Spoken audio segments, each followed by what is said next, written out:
Seperti biasa cuy, karena ini adalah cerita baru dari volume ke-6 novel, maka sebagian besar isinya cuma cerita santai aja.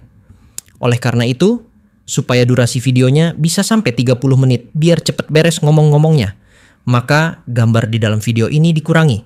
Nanti kalau ada adegan seru lagi, baru kita buat banyak gambar seperti biasa.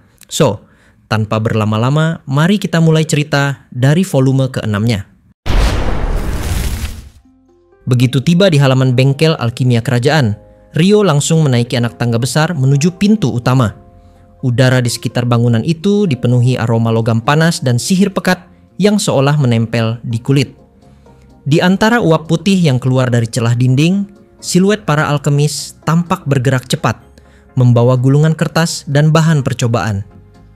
Rio berdiri di depan pintu utama dan memanggil nama seseorang yang sudah lama ingin ditemuinya. Suaranya bergema, namun orang yang keluar bukanlah sosok yang ia cari. Seorang pria muda muncul, mengenakan jubah kerja dan membawa tumpukan kertas di tangannya. Rio mengenal wajah itu, Radin, bawahan Kenneth Hayward, kepala bengkel alkimia. Mereka pernah bertemu dalam kekacauan di ibu kota, ketika Rio membantu mengevakuasi seluruh staf bengkel ke kediaman Earl Lun di perbatasan. Radin terlihat terkejut melihat Rio tiba-tiba muncul tanpa pemberitahuan, apalagi di area yang dijaga ketat. Ia tahu bahwa bahkan bangsawan pun harus melalui pemeriksaan berlapis untuk bisa masuk ke wilayah ini. Namun, entah bagaimana, penyihir itu berdiri santai di depan pintu, tanpa satu pun penjaga yang menyadarinya. Ada sesuatu dalam caranya tersenyum yang membuat Radin tidak tahu harus curiga atau menyerah pada keanehan yang tampak alami itu. Dengan nada ringan namun penuh keyakinan, Rio menjelaskan bahwa ia datang untuk menemui Kenneth terkait penelitian golem yang sedang berlangsung. Radin terdiam. Hanya sedikit orang di luar bengkel yang tahu tentang proyek itu. Sekalipun ia berutang budi kepada Rio, pelanggaran prosedur bukan hal yang mudah dilakukan di tempat yang sedisiplin ini. Tetapi tatapan dan senyum tipis Rio tidak memberi ruang untuk menolak. Ia pun akhirnya memutuskan untuk mengantarnya langsung menuju ruang utama, sambil berjanji dalam hati untuk tidak bertanggung jawab atas apapun yang mungkin terjadi setelahnya. Bengkel alkimia kerajaan terbentang luas seperti sebuah kompleks tersendiri. Bangunannya terdiri dari beberapa tingkat dan lorong-lorong batu berhiaskan lingkaran sihir kuno yang memancarkan cahaya lembut. Meskipun luas, jumlah alkemis yang bekerja di sana tidak lebih dari selusin orang. Namun, masing-masing dari mereka adalah ahli di bidangnya. Individu dengan pengetahuan dan keterampilan yang diakui di seluruh kerajaan. Di pusat bangunan itu terdapat ruang terbesar, disebut ruang analisis, tempat di mana rahasia dan sejarah peradaban lama dikupas hingga keserpihan terkecilnya. Di sanalah Baron Kenneth Hayward bekerja. Pemuda berusia 22 tahun itu dikenal sebagai jenius alkimia, dengan kemampuan memahami struktur sihir yang bahkan para peneliti senior pun sulit pahami. Ketika Rio dan Radin tiba, Kenneth sedang berdiri di depan meja kerja besar, menatap satu objek di tengah ruangan. Golem logam berukuran besar berdiri di sana, diam tak bergerak, dengan puluhan kabel sihir menjulur dari tubuhnya ke berbagai peralatan analisis di sekitarnya. Kilatan samar dari aliran energi muncul di permukaan logam, menandakan aktivitas sihir yang masih tersisa dari masa lalu. Kenneth menoleh ketika mereka masuk. Ia tampak terkejut sesaat, namun segera mengenali sosok Rio. Setelah menyadari alasan kedatangannya, ekspresi Kenneth melunak. Ia sudah mendapat kabar bahwa Grandmaster Guild Petualang telah memberikan izin khusus bagi penyihir air itu untuk meninjau proyek penelitian ini. Izin semacam itu biasanya memerlukan waktu berminggu-minggu untuk disetujui. Namun bagi seseorang seperti Rio, tampaknya segalanya berjalan lebih cepat dari biasanya. Rio tidak membuang waktu untuk basa-basi. Tatapannya tertarik penuh pada golem di tengah ruangan. Langkahnya perlahan mendekat, dan dalam diam ia menelusuri setiap detail pada permukaannya. Bekas luka dari pertempuran, sambungan logam yang terpisah halus, pola sihir yang membentuk jaringan kompleks di balik lapisan baja. Saat tangannya akhirnya menyentuh tubuh golem itu, rasa dingin logam bercampur dengan sisa energi magis yang samar. Getaran halus menyusup ke ujung jarinya. Sejenak, ia menahan napas. Sejak melihatnya di medan perang kerajaan Inberry, rasa ingin tahu terhadap makhluk logam itu tidak pernah padam. Kini, untuk pertama kalinya, ia bisa menyentuhnya secara langsung. Sensasi itu membuatnya gemetar pelan, bukan karena takut, melainkan karena kekaguman murni. Sementara Rio larut dalam ketertarikan, Radin kembali membawa 2 cangkir kopi dan meletakkannya di meja kerja Kenneth. Keduanya memperhatikan dari jauh, seolah menyaksikan anak kecil yang menemukan kembali mainan favoritnya setelah bertahun-tahun hilang. Kenneth kemudian menjelaskan bahwa analisis awal terhadap golem telah selesai. Selama 1 minggu ke depan, Rio diizinkan meneliti objek itu sepuasnya selama tidak merusaknya. Mendengar itu, ekspresi Rio berubah seketika. Antara keterkejutan dan sukacita, tubuhnya menegang sebelum akhirnya bergerak kecil seperti seseorang yang mencoba menahan semangat berlebihan.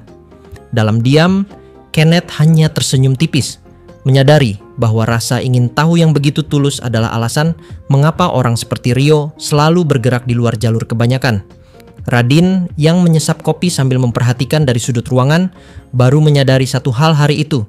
Senyum tenang penyihir air itu bisa jauh lebih menakutkan daripada ancaman manapun di dunia penelitian. Sambil memegang cangkir kopi yang masih mengepulkan uap panas, pandangan Rio tidak pernah lepas dari sosok golem yang berdiri di tengah ruangan. Kilau samar di permukaan logamnya seolah menantang siapapun yang mencoba memahami rahasia di balik tubuh besar itu. Kenneth, yang duduk di samping meja kerja, memperhatikan minat tajam di mata penyihir air itu dan mulai berbicara tentang hasil penelitiannya. Rio sebenarnya ingin meneliti golem itu secara langsung terlebih dahulu, namun waktu yang ia miliki terbatas. Maka ia memutuskan untuk mendengarkan penjelasan Kenneth lebih dulu, agar dapat memahami dasar-dasar sistemnya sebelum menyentuh lebih dalam. Keputusan itu membuat Kenneth mengangguk setuju, lalu mulai memaparkan hasil analisis yang telah ia kumpulkan selama berbulan-bulan. Menurut Kenneth, golem tersebut mengandung 6 batu sihir di dalam tubuhnya. Jumlah itu membuat Rio tertegun. Dalam alkimia, bahkan menghubungkan 2 batu sihir saja sudah merupakan pekerjaan yang rumit dan berisiko tinggi. 2 batu yang diaktifkan bersamaan kerap menimbulkan tabrakan energi atau ledakan panas yang tak terkendali. Karena itulah, hampir semua alat alkimia modern hanya menggunakan 1 batu sihir sebagai sumber utama. Menghubungkan 2 saja sudah dianggap keajaiban, apalagi 6. Namun Kenneth menambahkan bahwa ke-6 batu itu tidak diaktifkan sekaligus. Mereka bekerja secara bergantian, beralih antara keadaan terstimulasi dan keadaan dasar tergantung pada kebutuhan sistem. Prinsip ini memungkinkan kestabilan fungsi tanpa menimbulkan benturan energi fatal. Penjelasan itu sedikit melegakan Rio, karena setidaknya sistemnya tidak menentang logika alkimia dasar sepenuhnya. Kenneth kemudian menunjukkan bagian dada golem, menjelaskan bahwa di sanalah sumber daya utama terletak. Batu sihir angin berukuran besar ditempatkan di inti dada dan selalu berada dalam keadaan teraktivasi. 5 batu lainnya tersebar di lengan, kaki, dan kepala, dengan fungsi berbeda-beda tergantung kondisi medan.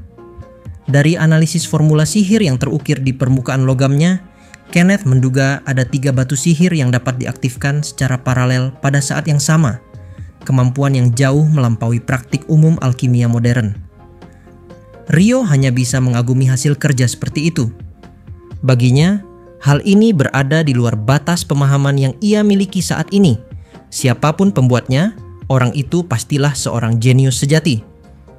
Kenneth membenarkan dugaan itu dan menyebut nama sang perancang. Frank de Verde, seorang alkimis brilian dari Universitas Sihir Kerajaan Knightley, sekaligus guru yang sangat ia hormati. Ia menceritakan bahwa 2 tahun lalu, sang guru menghilang secara misterius tanpa meninggalkan jejak, dan sejak saat itu tidak ada kabar apapun tentang keberadaannya. Melihat golem ini, Kenneth yakin Frank masih hidup dan kemungkinan besar kini berada di wilayah aliansi. Rio baru menyadari bahwa nama itu bukan asing baginya. Dalam serangan pasukan aliansi ke kerajaan Inberry, ia pernah melihat seorang pria yang dipanggil dengan nama Dr. Frank, sosok yang datang bersama 5 golem dan tampak mengendalikan mereka secara langsung. Mengingat kembali kejadian itu, Rio menyimpulkan bahwa Dr. Frank yang mereka temui dan Frank de Verde yang disebut Kenneth mungkin adalah orang yang sama. Kenneth mendengarkan dengan terkejut sekaligus terpukul. Ada rasa lega dalam suaranya karena gurunya ternyata masih hidup, tetapi juga kesedihan yang dalam karena karya besar sang guru kini digunakan di pihak musuh. Bagi Kenneth, Frank bukan hanya seorang pembuat golem, melainkan simbol dari kejayaan ilmu alkimia kerajaan Knightly yang kini tercemar oleh politik dan pengkhianatan. Penjelasan berlanjut. Kenneth menyebut bahwa kemampuan pertahanan golem itu melampaui perkiraan. Dalam uji medan yang tercatat di laporan dari perbatasan, golem tersebut mampu menangkis serangan energi berintensitas tinggi yang dikenal sebagai Hydra. Serangan itu diklasifikasikan sebagai senjata sihir berbasis gelombang getaran angin. Seharusnya tidak dapat dibendung oleh sistem pertahanan apapun yang diketahui. Namun golem ini berhasil menolaknya tanpa kerusakan berarti. Kenneth sendiri tidak sepenuhnya memahami prinsip di balik hal itu. Ia meneliti aliran sihir dari lengan dan menemukan pola rumus yang seharusnya menghasilkan sihir api atau tanah, mungkin juga angin sebagai tenaga pendorong. Tidak ada indikasi adanya sistem penghalang sihir tanpa atribut. Jadi, kemampuan untuk menahan Hydra menjadi teka-teki besar. Rio mendengarkan dengan saksama, mengingat kembali bagaimana cahaya hijau Hydra di medan perang sempat ditangkis oleh golem yang sama. Ia mencoba menafsirkan fenomena itu dengan pemahaman fisika yang samar dari dunianya yang lama. Menurutnya, mungkin yang terjadi adalah pembentukan plasma akibat panas ekstrem, fenomena di mana udara terionisasi sehingga mampu membelokkan gelombang kejut. Meskipun penjelasan itu sulit dijabarkan dengan bahasa sihir, logikanya tetap masuk akal. Bila udara menjadi plasma, maka gelombang getaran seperti Hydra akan terhambat atau terpantul. Kenneth sempat terlihat bingung dengan penjelasan aneh itu, namun lambat laun ia mulai memahami intinya. Ia menyadari bahwa sistem golem itu mungkin memang dirancang untuk memanipulasi struktur udara melalui panas tinggi, menciptakan perisai alami terhadap getaran sihir. Jika benar demikian, maka fungsi pertahanan itu bukanlah kebetulan, melainkan hasil rancangan sengaja dari sang pembuat. Kesimpulan itu membawa keduanya pada pemikiran yang sama. Frank de Verde, sang perancang, telah menciptakan golem yang mampu bukan hanya menyerang, tetapi juga beradaptasi terhadap bentuk sihir paling berbahaya sekalipun. Kenneth mengakui bahwa bersama gurunya dahulu, ia pernah bereksperimen membuat sistem penghancur berbasis petir untuk menembus dinding kastil atau gerbang benteng. Sekarang, sistem itu tampaknya dimodifikasi menjadi lapisan perlindungan yang dapat memantulkan Hydra. Dalam keheningan yang menyelimuti ruangan, keduanya memandangi golem di tengah ruang analisis. Bagi Kenneth, ia melihat kembali bayangan gurunya yang hilang. Bagi Rio, itu adalah langkah pertama menuju impian besarnya, membangun golemnya sendiri suatu hari nanti. Pada dasarnya, tujuan alkimia adalah menciptakan alat yang dapat memicu fenomena sihir tanpa perlu mengandalkan kemampuan sihir pengguna. Alat seperti itu disebut alat alkimia. Ramuan adalah bentuk paling sederhana dari penerapan prinsip tersebut, dihasilkan melalui kertas bergambar formasi sihir yang diberi energi sihir dan bahan-bahan tertentu. Dalam hal ini, kertas dengan formasi sihir itulah yang sebenarnya menjadi alat alkimia.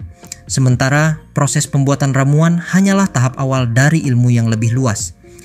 Secara umum, pembuatan ramuan dianggap sebagai langkah pertama dalam memahami alkimia. Dengan menguasainya, seseorang akan terbiasa dengan lingkaran sihir serta cara mengendalikan aliran energi sihir. Namun, untuk menciptakan alat alkimia yang sejati, diperlukan pemahaman yang lebih dalam. Sebab, setiap alat alkimia memuat baik formasi sihir maupun rumus sihir, serta seringkali menggunakan batu sihir sebagai sumber tenaga. Bila batu sihir tidak tersedia, penyihir harus menyalurkan energi sihir dari luar. Perbedaan antara formasi dan rumus sihir terletak pada cara pengaktifan dan efisiensi penggunaannya. Formasi sihir bisa menerima energi dari atribut apapun, sedangkan rumus sihir harus disesuaikan dengan atribut fenomena yang ingin diwujudkan. Karena itu, meskipun formasi sihir lebih fleksibel, rumus sihir lebih hemat energi dan menghasilkan efek yang lebih stabil. Rio yang baru mempelajari alkimia sebelumnya hanya terbiasa menggunakan formasi sihir tanpa benar-benar memahami rumus sihir. Namun, ketika mulai menekuni pembuatan alat yang lebih rumit seperti golem, Ia menyadari bahwa formasi sihir saja tidak cukup. Ia perlu memahami bagaimana rumus sihir bekerja dan bagaimana keduanya dapat saling melengkapi. Berbagai buku alkimia di perpustakaan, termasuk catatan yang diperoleh dari Kenneth dan naskah tua yang ditemukan di bengkel alkimia, memberinya gambaran beragam tentang struktur rumus sihir. Ia juga menemukan bahwa rumus sihir pada setiap alat tampak berbeda, tidak hanya dari bentuk, tetapi juga dari cara simbol-simbolnya tersusun. Hal itu menimbulkan pertanyaan besar dalam pikirannya, mengapa tidak ada keseragaman dalam rumus sihir?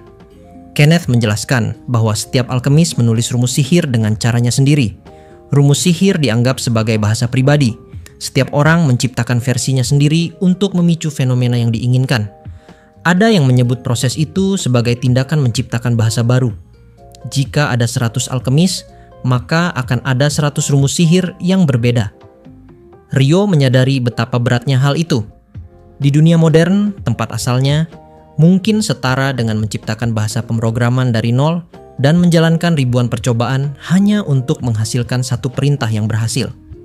Bagi seseorang yang tumbuh di budaya yang menghormati kekuatan kata, konsep itu terasa akrab, seperti doa yang tak boleh salah ucap atau jimat yang memiliki susunan huruf tertentu untuk mengikat kekuatan. Dari penjelasan Kenneth, Rio memahami perbedaan mendasar antara sihir dan alkimia. Sihir mengandalkan suara untuk memicu fenomena, sementara alkimia menggunakan huruf. Dalam sihir, mantra menjadi pemicu, sedangkan dalam alkimia, urutan huruf berfungsi sebagai kunci pembuka bagi fenomena sihir. Tugas seorang alkemis adalah menemukan susunan huruf yang benar, dan di sanalah terletak inti dari seluruh penelitian mereka. Kesadaran baru muncul di benaknya. Alih-alih menciptakan rumus dari awal, ia dapat mempelajari susunan yang sudah ditemukan oleh alkemis lain dan memodifikasinya sedikit demi sedikit. Pendekatan seperti itu jauh lebih efisien bagi pemula. Ia teringat bagaimana dalam pemrograman komputer di dunia asalnya, seseorang dapat menyalin kode yang sudah ada, lalu menyesuaikannya dengan kebutuhan sendiri. Prinsip itu rupanya juga berlaku dalam alkimia. Rio tersenyum kecil saat menyadarinya. Ia tahu bahwa meniru tidak cukup untuk mencapai tujuannya, namun dari situlah semua penciptaan dimulai. Setiap garis simbol, setiap bentuk lingkaran, dan setiap pola energi memiliki maknanya masing-masing. Dengan mempelajari, menyalin, lalu memodifikasi, ia dapat perlahan-lahan menciptakan sistem yang benar-benar miliknya.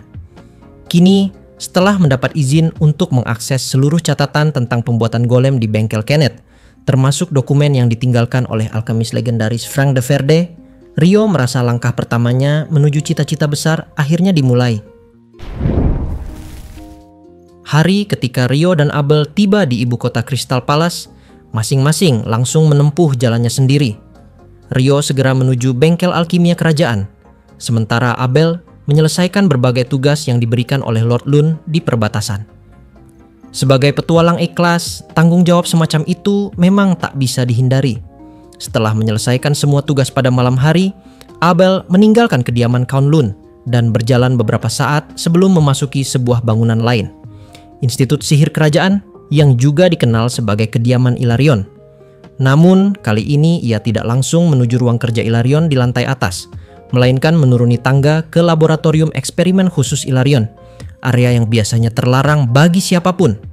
Di bawah tanah, Abel melewati serangkaian pintu yang terbuka hanya dengan gestur tangannya dan cahaya biru pucat yang muncul. 3 pintu dilewati, tangga muncul di hadapannya, dan ia berjalan menyusuri koridor panjang selama sekitar 20 menit. Di ujung koridor, sebuah tangga spiral membawanya ke atas, di mana ia menghadapi pintu batu lain yang membuka sendiri setelah diaktifkan dengan kata-kata tertentu. Setelah beberapa langkah lagi, ada pintu batu tambahan. Abel mengeluarkan pedangnya setengah dari sarungnya dan mengetuk pintu itu 3 kali dengan gagang pedang. Balasan ketukan datang dari balik pintu, dan setelah mengetuk 7 kali, pengait terbuka. Di balik pintu tampak wajah pangeran mahkota yang menyapanya. Kondisi fisiknya jauh berbeda dari terakhir kali mereka bertemu. Kurus dan pucat, tetapi senyumnya tetap menenangkan. Abel merasa campur aduk antara khawatir dan tak mampu berkata-kata. Pangeran Mahkota menjelaskan dengan nada jujur bahwa tubuhnya melemah dan mungkin tidak akan bertahan lama. Namun, ia menekankan kepercayaan penuh pada kemampuan Abel, pewaris yang potensial. Selama seminggu berikutnya, Abel menerima dokumen dan pengetahuan penting dari kakaknya, menjalani hari-hari penuh belajar yang padat, menyerap pengalaman dan strategi yang sebelumnya hanya dimiliki Pangeran Mahkota. Abel menyadari beratnya situasi, mulai dari kehilangan takhta, kekurangan pasukan, hingga potensi pengkhianatan internal melalui Kementerian Dalam Negeri. Pangeran Mahkota berharap jika Abel suatu saat naik takhta, ia bisa menyesuaikan hukum agar lebih sesuai dengan situasi nyata. Setelah seminggu intensif belajar, Abel akhirnya bisa beristirahat sepenuhnya. Malam sebelum keberangkatan rombongan utusan, Abel dan Rio bertemu di depan bengkel alkimia kerajaan. Keduanya membawa tas besar, tanda persiapan untuk perjalanan panjang ke negeri asing. Rio sempat mandi, memeriksa dokumen, dan menyiapkan diri. Sementara Abel yang lelah langsung beristirahat. Keesokan paginya, mereka sarapan di kediaman Adipati Perbatasan, memulihkan tenaga sebelum keberangkatan. Kereta kuda sudah siap menunggu di halaman. Dalam perjalanan menuju kereta, mereka bertemu dengan Zack Cooler dan Scotty Kobuk, anggota pasukan kesatria kerajaan dan sekutu lama Rio. Zack sempat menatap Rio dengan sorot mata yang samar memendam permusuhan, teringat insiden di kantor otonomi Elf. Abel tetap tenang di sampingnya, sementara Scotty menunjukkan sikap pasrah. Rio memutuskan untuk tidak memperdulikannya dan naik ke kereta. Rombongan utusan hari itu berjumlah 82 orang. Mereka terdiri dari kepala negosiator Kementerian Luar Negeri, 2 petualang kelas A, 20 kesatria, 20 pengikut, dan 20 petualang pengawal kelas C.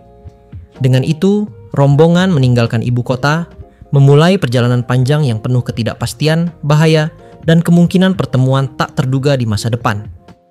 Di antara seluruh rombongan perwakilan, para pejabat sipil, serta Rio dan Abel sebagai petualang kelas A, menempuh perjalanan dengan kereta kuda. Pasukan kesatria mengiringi di atas kuda, sementara sisanya berjalan kaki. Kecepatan mereka pun tidak terlalu tinggi, mengikuti ritme barisan yang panjang dan disiplin. Perjalanan dari ibu kota menuju kota besar di selatan, Acre, hingga ke Twilight Land di barat daya, telah dijadwalkan memakan waktu 1 bulan untuk satu arah. Kota Deopham menjadi tempat persinggahan pertama, diikuti rangkaian kota di sepanjang jalan ketiga hingga mencapai Acre. Selama rute tersebut, penginapan di setiap kota telah disiapkan, tanpa rencana berkemah sama sekali. Bagi pasukan kesatria atau para petualang, berkemah bukan hal berat. Namun bagi para pejabat dan negosiator kerajaan, istirahat di penginapan adalah kebutuhan mutlak. Dalam arti itu, perjalanan ini tergolong ringan dibanding ekspedisi militer biasa. Di dalam kereta, suasana antara Rio dan Abel tampak kontras. Rio duduk santai, menikmati perjalanan dengan senyum yang tak pernah hilang dari wajahnya, sementara Abel tenggelam dalam tumpukan dokumen. Beban tugas yang diberikan oleh Pangeran Mahkota menumpuk di pangkuannya. Catatan hukum, kasus istana, dan berbagai skenario diplomatik.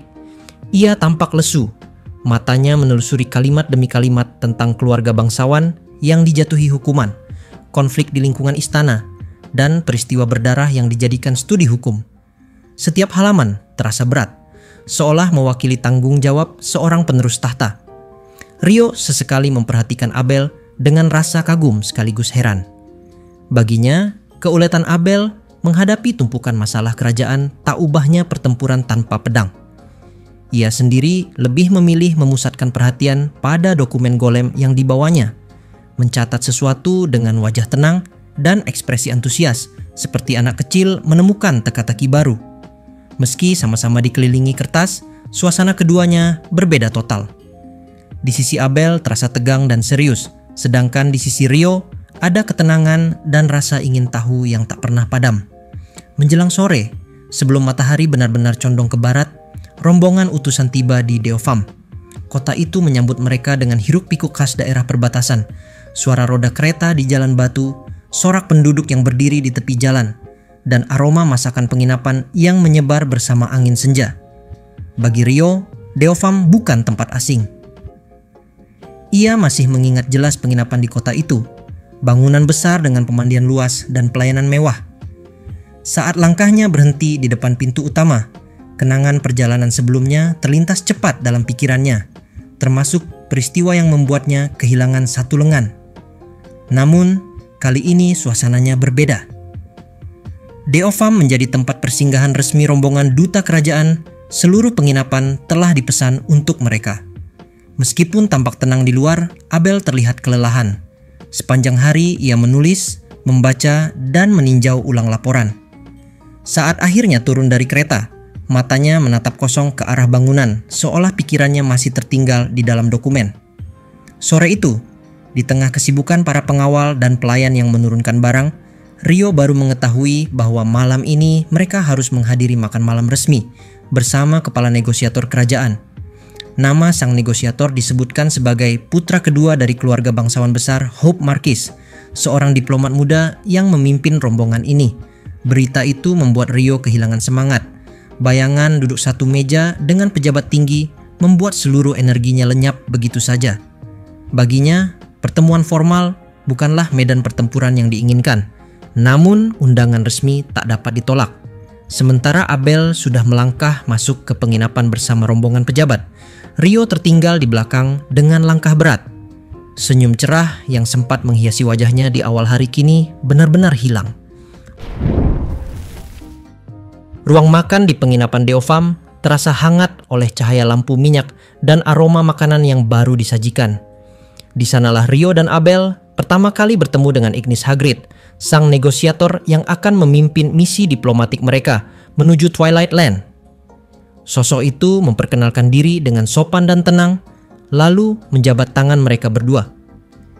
Sikapnya yang santai membuat Rio, yang semula membayangkan seorang bangsawan angkuh, seketika terkejut. Ignis menyapa dengan ramah, mengenali Abel sebagai ahli pedang terkenal, dan menyampaikan rasa terima kasih atas kesediaannya mendukung misi berat dari Kementerian Luar Negeri. Ia juga menyebut nama Rio, menyinggung partisipasinya dalam misi ini sebagai bentuk penghormatan terhadap pengorbanan Rion yang telah gugur. Dalam sekejap, kesan hangat dan bersahabat terpancar dari cara bicara dan senyum sang negosiator. Rio yang semula tegang pun mulai berpikir bahwa pria itu bukan bangsawan yang perlu diwaspadai, melainkan seseorang yang tulus dalam tugasnya. Wajah Ignis tidak bisa disebut tampan, namun memiliki ketenangan yang menenangkan. Ia mempersilahkan mereka duduk, dan makanan pun segera disajikan. Ia berbicara ringan, mengatakan bahwa makanan panas sebaiknya dinikmati selagi hangat sebagai bentuk penghargaan pada sang koki. Dengan nada yang lembut namun percaya diri, ia memimpin suasana menjadi akrab dan cair. Pertemuan pertama itu berakhir dengan suasana yang jauh lebih menyenangkan daripada yang dibayangkan Rio sebelumnya. Kekhawatirannya terhadap bangsawan yang sombong perlahan lenyap.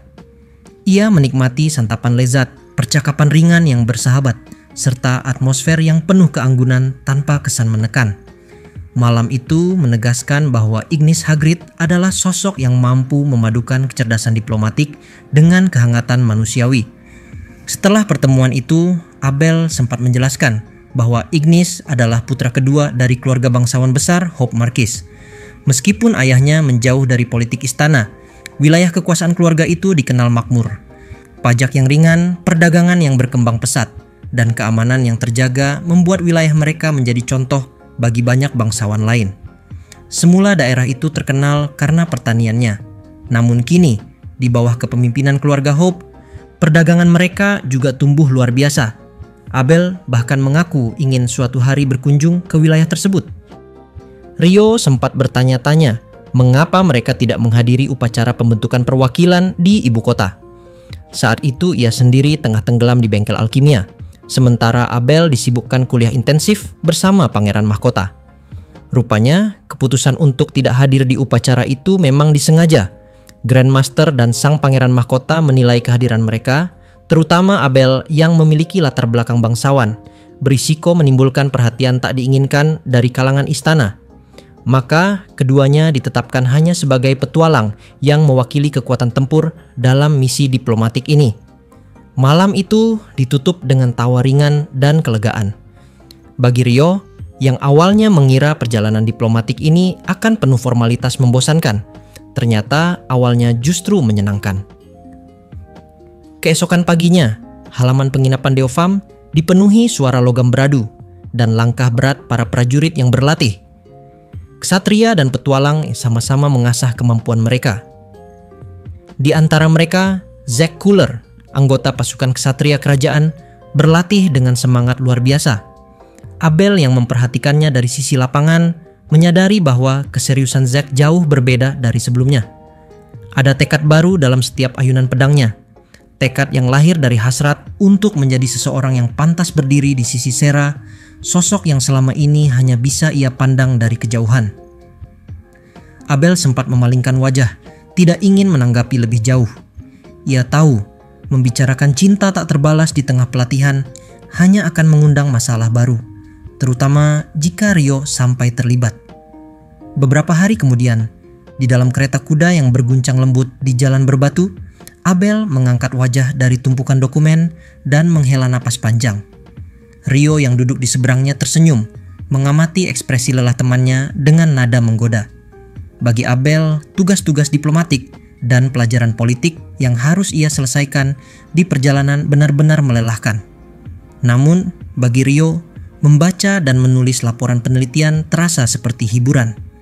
Keduanya memang hidup di dunia yang sama, tapi memandang pengetahuan dari sudut yang berbeda. Di tengah perjalanan itu, Rio mulai membuat alat kecil dari es, sebuah tabung berbentuk silinder dengan pegangan yang berputar.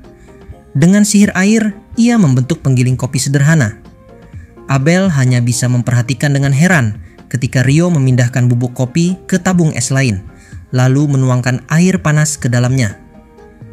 Aroma kopi segera memenuhi ruang kecil di dalam kereta. Bagi Rio, sihir air bukan sekadar senjata, tapi juga alat untuk hidup dengan nyaman dimanapun berada.